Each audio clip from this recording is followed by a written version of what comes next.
anh có bao giờ anh thôi không còn yêu em.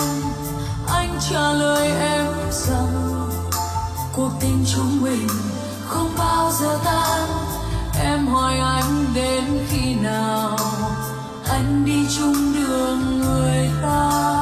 Anh cười với em rằng tình yêu đôi ta mãi chung một đường.